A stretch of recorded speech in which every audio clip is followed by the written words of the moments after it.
এখন যদি কেউ ডিসিপ্লিনে থাকে সে প্রোটেক্টেড থাকবে ফ্রম ডিজিজ, প্রোটেক্টেড থাকবে নিজের ক্ষতি নিজে করার থেকে, আর অন্যকেও ক্ষতি করার সুযোগ তৈরি করে সে দিবে না। এই তুই ডায়াবেটিস ওষুধ ছাড়ছে কোন না, ওই যে ওষুধ রয়ে গেছে ছাড়ি নাই, এই যে রেখে দিছি, তা আপনার ওষুধ ছেড়ে দেবেন না, রেখে দেবেন। হ্যাঁ, তো কয় যে আমি সুগার মাপি তো এখন 6 থাকে 5.5 থাকে, দেন খাতি পারতেছি না, তো বার্লি খাবানি, তাই অন্ত 3 মাস ধরে বাড়তেছে না, খাতি পারতেছে না। এই যে আপনার আজকের এই পরিণতির জন্য আপনি দায়ী। তাহলে উচ্চ রক্তচাপ যদি আমরা ভালো করতে চাই তাহলে আমাদের কি কি করতে হবে? রক্তনালী ব্লক হয়, এখন কেন হয়? ইনসুলিন রেজিস্ট্যান্স হলে, ইনফ্লামেশন হলে, টক্সিসিটি হলে, বেশি খেলে, বারবার খেলে, সেটাকে ব্যবহার না করলে, বার্ন না করলে এই রক্তনালীতে ব্লক হয়, রক্ত থাকার জায়গা কমে যায়। আরেকটা জিনিস হলে বলেন ইনসুলিন লবণ ধরে রাখে, লবণ পানি ধরে রাখে। বলেন সুগার লবণ ধরে রাখে, লবণ পানি ধরে রাখে। তাহলে যার ইনসুলিন বেশি তার ব্লাডের ভলিউম বেড়ে যাবে, তাহলে রক্তের পরিমাণ বাড়লো, ওদিকে রক্ত থাকার জায়গা কমে গেল, তাহলে প্রেশার বেড়ে যাবে। সুগার বাড়লে চিনি, বলেন চিনি লবণ ধরে, লবণ পানি ধরে। তো যাদের ডায়াবেটিস তাদের শরীর রসা হয়। হ্যাঁ, একটা জায়গায় বসে থাকলে পা ফুলে যায়, অনেকে বলে রসা শরীর। এই যেমন এই ছেলেটারও অনেক শরীরে পানি, ওর যে 3 কেজি 3 দিনে কমেছে, এটা পানির ওজন। জাস্ট ও এখন ভাত রুটি ফল দুধ বন্ধ করে দেওয়াতে তার এই ইনসুলিন কমে যাচ্ছে। ইনসুলিন কমে যাওয়াতে ওর প্রস্রাব হচ্ছে, তোমার প্রস্রাব হচ্ছে না বেশি? হ্যাঁ, ওর প্রস্রাব হচ্ছে বেশি, ওই শরীর থেকে অতিরিক্ত যে পানিটা আস্তে আস্তে বেরিয়ে যাচ্ছে। তাহলে উচ্চ রক্তচাপ যদি আমরা ভালো করতে চাই তাহলে আমাদের কি কি করতে হবে? এক হচ্ছে ভালো ঘুমাতে হবে, যেটা ফ্রি অফ কস্ট। তারপর রোজা রাখতে হবে ফ্রি অফ কস্ট, শ্বাসের ব্যায়াম করতে হবে ফ্রি অফ, সব ফ্রি অফ কস্ট। আর যে লোক 6 বেলা খেয়ে 113 কেজি হয়েছে, বা 4 বেলা খেয়ে 3 বেলা খেয়ে 2 বেলা খেয়ে 120 কেজি হয়েছে, বা 80 কেজি হয়েছে, 85 কেজি হয়েছে, বা 90 কেজি হয়েছে, সে অল্প খাবে, তার মানে খরচ বেঁচে গেল। 6 বেলা না খেয়ে 2 বেলা খাবে, 1 বেলা খাবে, তাহলে খরচ বেঁচে গেল। আর যখন সে সুস্থ হবে তখন ওষুধ লাগবে না, আরও টাকা বাঁচবে, ডাক্তার দেখাতে হবে না, সেখান থেকে টাকা বাঁচবে, পরীক্ষা করানো লাগবে না, টাকা বাঁচবে।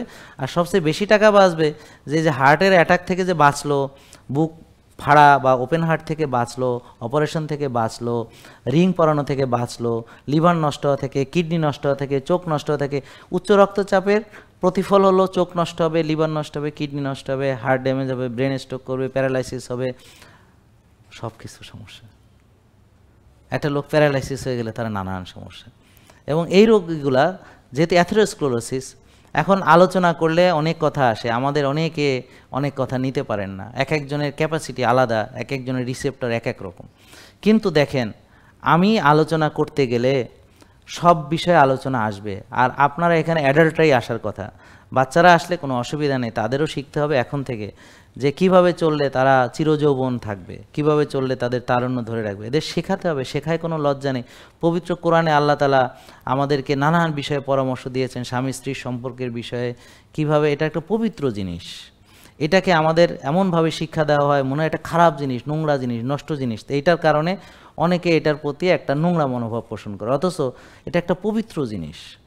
আল্লাহ নিজে আমাদেরকে হযরত আদম আলাইহিস সালামের জন্য বিবি হাওয়াকে সৃষ্টি করে দিলেন, বলেন তোমরা আনন্দ ফুর্তি করো, থাকো, মিলেমিশে থাকো।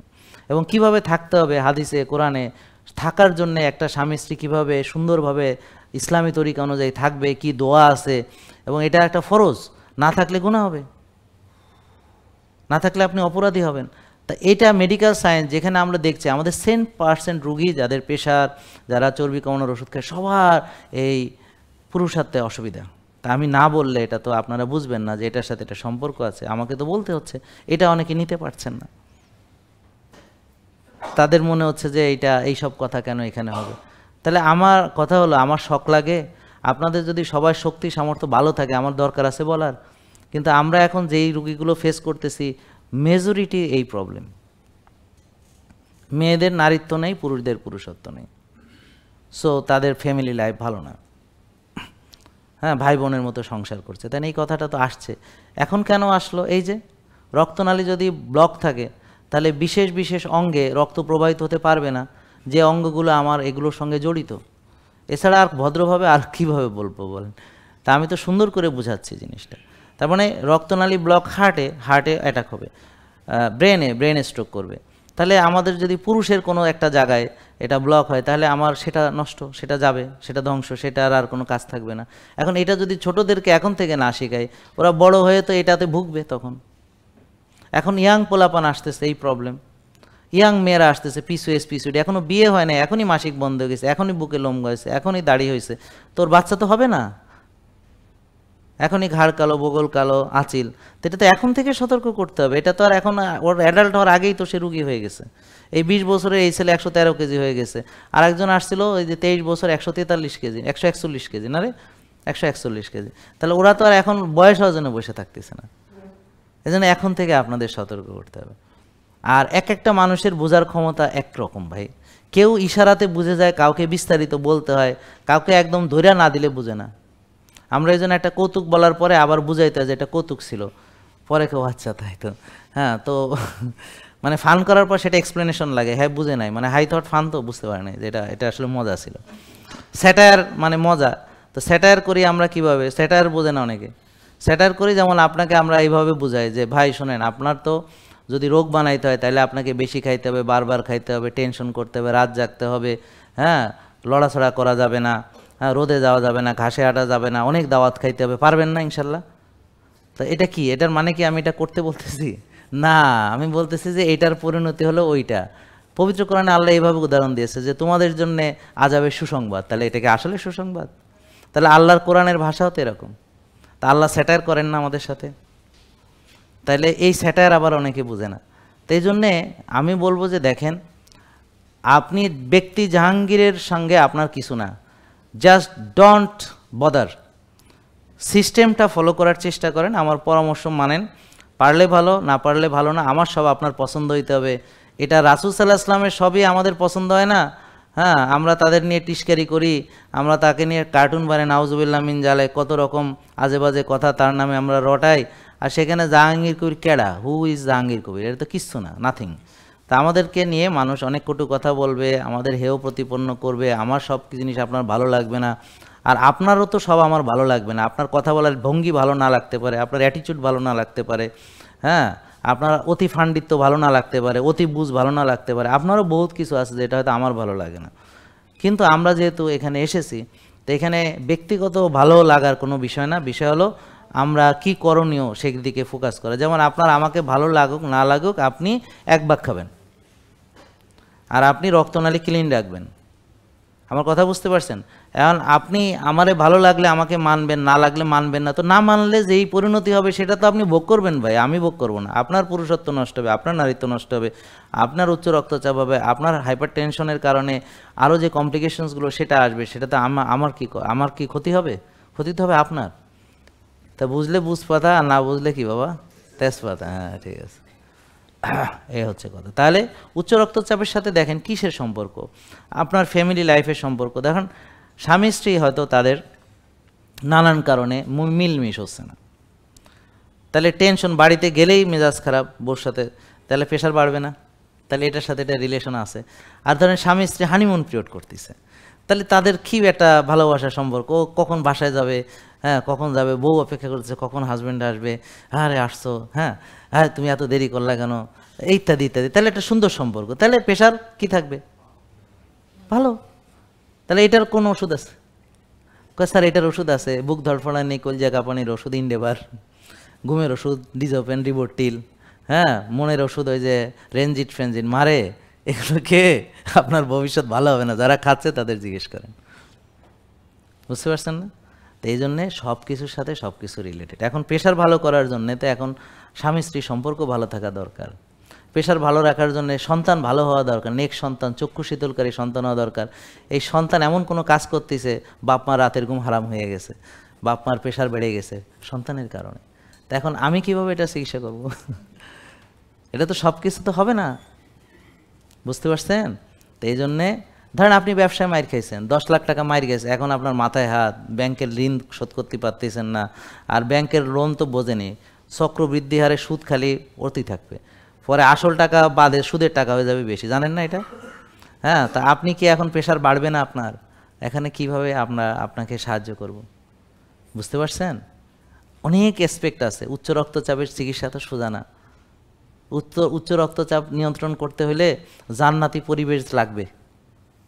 তা এখন যদি বলেন তাহলে যে স্যার আপনার প্রেশার নাই, হ্যাঁ, তা আপনি কি জান্নাতি পরিবেশে থাকেন? না রে ভাই, আমি আরও স্ট্রেসের মধ্যে থাকি।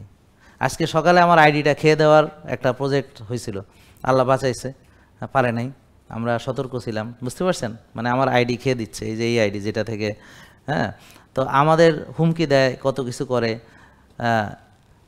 অনেক প্রতিকূলতার ভিতরে, অর্থাৎ কেউ দুর্নাম রটায়, কেউ হচ্ছে মিথ্যা রটনা করে, এইখানে যাইলে আপনারা নিশ্চয়ই বলছে ভাত তো বন্ধ করে দেবে, আচ্ছা গেল, বলছে যে না খায় রাখবে, হ্যাঁ, আবার বলছে এত টাকা খরচ। আপনি দেখেন 3 জন 3 রকম কথা বলছে, তাহলে যদি নাই খাওয়ায় রাখে তাহলে খরচটা হবে কিভাবে? আপনি চিন্তা করুন। আপনারা তো একটা বুদ্ধিমানের তো প্রশ্ন করতে, ও তো নাই খাওয়া রাখবে, তো খরচ করবো কিভাবে? আর খরচ মানে তো হচ্ছে তেল, ঘি ইত্যাদি, তাই না? খরচ তো আর কিছু না, আমরা তো আর মেডিসিন দিই না, কি দিই? কোনো একটা খাবার দিই, সেই খাবারটা যেমন একটা খাঁটি তেল একটা ভেজাল তেলের চেয়ে দামি, এটা স্বাভাবিক। আর ওটা আপনি 5 লিটার খাবেন আর এটা খাবেন মাত্র 1 লিটার, আধা লিটার, তাহলে কম খাচ্ছেন, আপনার টাকা কিন্তু সমান সমান, বুঝতে পারছেন না? তো বলবে খরচ বেশি, তাহলে এখন একটা লোক কিছুই খাইতে দেয় না, তো খরচটা হবে কেমনে? খালি খাওয়ার খরচ ছাড়া আর কোনো খরচ নাই রে ভাই। এই যে আপনারা টেস্ট করাচ্ছেন 30% ডিসকাউন্ট পাইছেন, ঠিক আছে না? সাথে আবার একটা প্ল্যানার, এই প্ল্যানারটা যদি খরচের দামও ধরেন 600 টাকা হবে, আর সাথে একটা গাইড বই, তাই না? এই যে একটা গাইড বই, এই গাইড বইটা যদি খরচও ধরেন 100 টাকা হবে, তাই না? খরচ ধরলে 100 টাকা হবে, তাহলে আরও 700 টাকা, তো হিসাব করেন তো আপনার প্রায় 50% 45% ডিসকাউন্ট পাইছেন।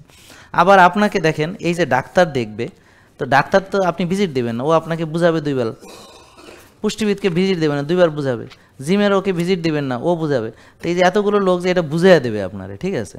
তা এই যদি সব হিসাব করেন তাহলে হিসাব করেন তো কত টাকা হয়। তাহলে আপনি উল্টা ঋণী না আমাদের কাছে, মানে আপনার কাছে আমি আরও পাই না আরও। তো সেখানে বলে আমরা বলে তুমি বুঝতেছো, যারা এখানে না আসছে তারা তো বুঝবে না, উল্টা আমরা আপনাদের কাছে পাই, আপনাদেরকে আমরা আলহামদুলিল্লাহ আরও বেশি দিচ্ছি, ঠিক আছে? যেই সার্ভিস আপনি নিচ্ছেন, you are not paying for that. যে আতিথেয়তা আপনাকে বরণ করা হচ্ছে সেটা না। কালকে একজন কমেন্ট করছে আমাদের এখানে নাকি বিহেভিয়ার খারাপ, এদের নাকি বিহেভিয়ার খারাপ। তা আমি পরে উত্তর দিচ্ছি যে যাদের বিহেভিয়ার খারাপ কি সবার খারাপ? আর যদি কারো একজনের খারাপ হয় তাহলে কে সেটা বলো, আমরা আমাদের সিসি ক্যামেরা আছে, আমাদের অডিও রেকর্ড হচ্ছে, তাহলে আমরা বের করে দেখি, তোমার দাবি সত্য হলে ওকে আমরা ফায়ার করে দিব। তার মানে এটাকে আপনারা যারা এসেছেন কি মনে হচ্ছে, আমাদের এদের ব্যবহার খারাপ মনে হচ্ছে? হ্যাঁ বলেন, সবাই বলেন তো। তাহলে আপনারা সবাই যদি বলেন ভালো আর একজন যদি বলে খারাপ, তার মানে বুঝতে হবে সে মিথ্যাবাদী। তাহলে কেন এই মিথ্যা সে ফেসবুকে বলল? তার মানে এরকম আমি অনেক উদাহরণ দিতে পারি যেগুলো আমাদের স্টেজ, যেমন সবাই বলে ওষুধ চলবে, আমরা বললাম ওষুধ থেকে বাঁচার উপায় আছে। এখন যারা বলে চলবে, যারা আপনাকে প্রেশার ওষুধ 15-20 বছর খাওয়াইছে, তারা নিশ্চয়ই আমারে আদর করবে না, তারা নিশ্চয়ই আমাকে ভালোবাসবে না। তাহলে আমাদের আইডিওলজিক্যাল কনফ্লিক্ট হবে, তাহলে আমরা স্রোতের বিপরীতে দাঁড়ানো। তাহলে এই যে এত প্রেশার, চাপ, আবার আপনাদের চাপ, আপনারা মানেন না, নিজের ভালো বোঝেন না। যেই কাজ করলে আপনিই ভালো থাকবেন সে আপনিই মানেন না, আপনি নিজের ভালো বোঝেন না, আপনার এত বুঝাইতে হবে কেন? আপনি যদি না মানেন আপনি সাফার করবেন, আপনি অসুস্থ হবেন, আপনি ব্যথায় কষ্ট পাবেন, আপনার হার্ট বুক ফাড়া হবে, আপনার মাজা নষ্ট হবে, গিরা নষ্ট হবে, আপনার যৌবন চলে যাবে, আপনি সাফার করবেন, তাই না? আমার কি রে ভাই বলেন তো, সাফার কে করবে রে ভাই? আপনি নিজে। আপনাকে আমার এত বুঝাইতে হবে কেন? তাহলে এটা একটা স্ট্রেস না? কথা বলো। তাহলে উচ্চ রক্তচাপ কমাতে হলে আমাদেরকে কি কি করতে হবে? যে এই হুমায়ার দেখতে হবে, তাহলে হুমায়ার বেশি থাকলে এটাকে কমায় 1-এ নিয়ে আসতে হবে। 1-এ নিয়ে আসতে হলে আমাকে কি করতে হবে? ভাত, রুটি, ফল, দুধ, সাময়িক স্থগিত, প্রসেসড ফুড বাদ, আল্ট্রা প্রসেসড ফুড বাদ, ইত্যাদি বাদ দিয়ে তারপরে সবজি, ডিম, সবজি, মাছ, সবজি, মাংস আপনার সঙ্গতি অনুযায়ী আপনি খাবেন, খেতে থাকুন, ক্ষুধা কমতে থাকবে, খেতে থাকুন, ক্ষুধা কমতে থাকবে। এরপর রাখতে হবে রোজা। তো রোজা তো অলরেডি আমরা রাখতেছি, এই জন্য বললাম this is the blessings for us, যে আমরা আল্লাহ তাআলা আমাদের ফরজ করে দিয়েছেন 1টি মাস রোজা। তা আমার মানে ভালো হওয়া ফরজ, হ্যাঁ, তাহলে এই জন্য আল্লাহ ফরজ করে দিয়েছেন যে তুই ভালো হবি না তো অতি হবে, ঘাট ধরে হবো। তা আমরা কি আল্লাহ তুমি তো আমাদের ভালো বানাবা, কিন্তু আমরা ইফতারিতে এমন ভাজা পোড়া, হ্যাঁ, পেঁয়াজু বেগুনি খাবো যে আমরা যেন ভালোতে না পারি, শাহি জিলাপি খাবো, বুরিন্দা খাবো, হ্যাঁ, ছোলা বুট মুড়ি সব মিলাইয়া পেঁয়াজু বেগুন দিয়ে মানে এমন খাবার আল্লাহ খাবো, দেখবো শরবত খাবো 3 গ্লাস, তারপরে নামাজ পড়তে এসে আবার খামো, তারাবির আগে খামো, তারাবির থেকে এসে একটু খামো, আর সেহরিতে এমন খাওয়া খামো যে 3 মাস খাইতে পারি না, এমন খাওয়া খামো যে রোজার মাসে খরচ 3 গুণ বেশি। আর ঈদের দিন এমন খাওয়া খামো যে একেবারে ডায়রিয়া হাসপাতালে। তো এই জন্যে আপনারা, আল্লাহ যেমন আপনাদেরকে ফরজ করে দিয়েছে বাধ্যতামূলক রোজা রাখতে হবে, তো রোজা রাখতে তো আপনি ভালো হয়ে যাবেন, সুস্থ হয়ে যাবেন। এই জন্য আপনারাও নিজেদের জন্য ফরজ করে নিয়েছেন যত খুশি নষ্ট খাবার খেয়ে নিজেকে যেন ভালো হইতে না পারেন, নিজেকে ধ্বংস করার জন্য। এটা একটা প্রতিযোগিতা যে আল্লাহ কয় একটু ভালো হওয়া, যে না আমি অমু না। আল্লাহ বলে যে রাত জেগো না, ওকে আমি জাগবো। আল্লাহ বলে যে এক ভাগ খাও, কয় কিনা আমি এই পর্যন্ত খাবো। আল্লাহ বলে যে এই ক্ষুধা লাগলে খাও, কয় আমার ক্ষুধার দরকার নেই, আমি 6 বেলা খামো, খাওয়া দেখলে খামো। ফ্যাট সবসময় এরকম ভরা থাকতে হবে, নাহলে ভাল লাগে না। ঠিক আছে? তো এখন ঠিক আল্লাহ যা বলেছে যে শরীরের যত্ন না করে, না তাহলে তো নেব না। মানে পুরো আল্লাহর ডিসিপ্লিনকে নষ্ট না করে সে নিজেকে ধ্বংস করতে পারতেছে না। এই জন্যে সে আল্লাহর দেওয়া সকল ডিসিপ্লিনকে সে উল্টাভাবে মানে। খাওয়ার ক্ষেত্রে প্রকৃত খাবার হালালাং তৈবান, অর্থাৎ প্রেশার কমাতে হলে আপনাকে ন্যাচারাল প্রাকৃতিক খাবার খেতে হবে। হালালাং তৈবান, যেই খাবার খেলে আপনার হালাল এবং তৈবা। হালাল মানে হলো হালাল রিজিক, আর তৈবা মানে হলো যেই খাবার আপনার কল্যাণ, যে খাবার খেলে আপনি রুগী হবেন না, প্রেশার বাড়বে না। এখন যেই খাবার খেলে ইনসুলিন বাড়বে, তাহলে সেই খাবার খেলে প্রেশার বাড়বে। তাহলে এখন আমাদের কেউ শেখায়নি যে কোন খাবার ইনসুলিন বাড়বে। আমি আপনাদের শেখাচ্ছি ভাত, রুটি, ফল, দুধ ইত্যাদি এগুলো বেশি বেশি খেলে ইনসুলিন বেশি বেশি বাড়বে, চিনির সাথে সম্পর্ক। তাইলে উচ্চ রক্তচাপের রুগী প্রথমে বলেন হোমা আয়ার 1, তাহলে রক্তচাপ ইনশাল্লাহ ভালো থাকবে। বলেন টিজিএইচডি রেশিও কত? 2, সিআরপি 3, প্রদাহের সাথে সম্পর্ক আছে, এটা অলরেডি আলোচনা হয়েছে। তারপরে insulin level 4-5, blood sugar 5-6, vitamin D 90-100। এটা করুন, পাশাপাশি বাকি নিয়মগুলো ধীরে ধীরে মানুন। মেনে প্রেশার ওষুধ কিভাবে ছাড়বেন, ওই যে বললাম মেপে মেপে আস্তে আস্তে, কিন্তু ওষুধ হাতে রাখবেন। তো ডাক্তার বলবে এই তুমি ওষুধ ছেড়ে দিয়েছো, কয় না আমি ওষুধ ধরে রেখেছি, ছাড়িনি। তো বলে তাহলে কী করছো, কয় যে না আমি লাগলে খাবানি। এখন আমি মাপি 4 বেলা, দেখি বাড়ে না, তাই জন্য খাতি পারতেছি না, তবে আমি ছাড়ি না, এই দেখেন ধরে রাখছি। তাহলে পরে আর উনি মনে কষ্ট পাবে না। নালি বলবে হে তুমি ওষুধ ছেড়ে দিছো কেন, তারপর করে না ছাড়িয়ে দিই নাই, তো এই যে ধরে রাখিছি দেখেন, এই যে ওষুধ ছাড়ি নাই, এই যে আমার কাছে আছে। তো এখন আমি খাতি পারতেছি না, কারণ খালি কমে যায়। তা আমার তো প্রেশার নর্মাল, কারণ খালি তো আরও কমে যাবে, এই জন্য খাতি পারতেছি না। তবে আমি চেষ্টা করতেছি, যদি লাগে তো খাবানি। তাহলে আরও কবে, তাহলে ঠিক আছে। এখন আর কী করবে, এখন তার কোনো কথা নেই, বুঝতে পারছেন? এই তুই ডায়াবেটিস ওষুধ ছাড়ছে কোনো, না ওই যে ওষুধ রয়ে গেছে, ছাড়ি নেই, এই যে রেখে দিছি। তা আপনার ওষুধ ছেড়ে দেবেন না, রেখে দেবেন। হ্যাঁ, তো কয় যে আমি সুগার মাপি তো, এখন 6 থাকে, 5.5 থাকে, দেন খাতি পারতেছি না, তো বাড়লি খাবানি। তাই আমি তো 3 মাস ধরে বাড়তেছে না, খাতি পারতেছি না। তো এরপরে আমি আছে ওষুধ, আপনি চিন্তা করেন না স্যার, তো বাড়লে খাবো। তো এখন খালি কমে যায়, এই জন্য খাতি পারতেছি না। তো সরি, আমি আসলে দুঃখিত যে আমার পক্ষে এখন খাওয়া সম্ভব হইতেছে না। আরে তাহলে ঠিক আছে, নাকি বোঝেন নাই? বাকিটা বুঝে নিয়েন। ওই যে বললাম যে সব কিছু সবাই হয়তো বোঝে না। হ্যাঁ, তুমি বুঝছো বাবা? হ্যাঁ, আসল কথা হচ্ছে এই কথাগুলো কেন বললাম, কারণ বলবে এই আপনি ওষুধ ছেড়ে দিয়েছেন, এ কথা বলবে, না ছাড়ি নাই, ধরে রাখছে, এই দেখেন আমার ওষুধ হাতেই আছে, ছাড়ি নাই। হ্যাঁ, তাহলে আর কিছু বলতে পারবো না। অত্যন্ত দুঃখজনক যে আসলে আমরা এমন একটা পরিস্থিতিতে বসবাস করতেছি যে কেউ আমাদেরকে ওষুধ থেকে মুক্তি লাভের উপায় বলছেন না। আর আমি বলছি এই জন্যে ওনারা আমাকে সাপোর্ট না দিয়ে, আমাকে এনকারেজ না করে, বুঝতে পারছেন, আমাকে আরও কিভাবে ধ্বংস করে ফেলানো যায়, কিভাবে কার্যক্রম বন্ধ করে ফেলানো যায়। দেখেন কত নোংরা, আমার আইডিটা খাওয়ার চেষ্টা করতেছে। তাহলে কোনো কথা এটা? আর খেয়ে কি করবে? আমরা কি শেষ হয়ে যাচ্ছি? এখানে তো থাকবো না, আমরা আবার বানাইতে পারবো না। এটা এত সোজা না তো। কি বলেন ভাই? শোনেন, আমি বলি আল্লাহ তাআলা যদি কাউকে রক্ষা করেন, কার লোমের গোড়ার যে ছোঁয়ার কারো সাধ্য নেই, মনে রাখবেন এটা। আমার কথা বুঝতে পারছেন? তো আমরা চেষ্টা করব, আপনারা সবাই চেষ্টা করবেন নিজেরা একটু ভালো থাকার। পারবেন না ইনশাল্লাহ? আর আপনারা এসেছেন, দেখেন আমরা আপনাদের জন্য কত অতিথি পরায়ণ।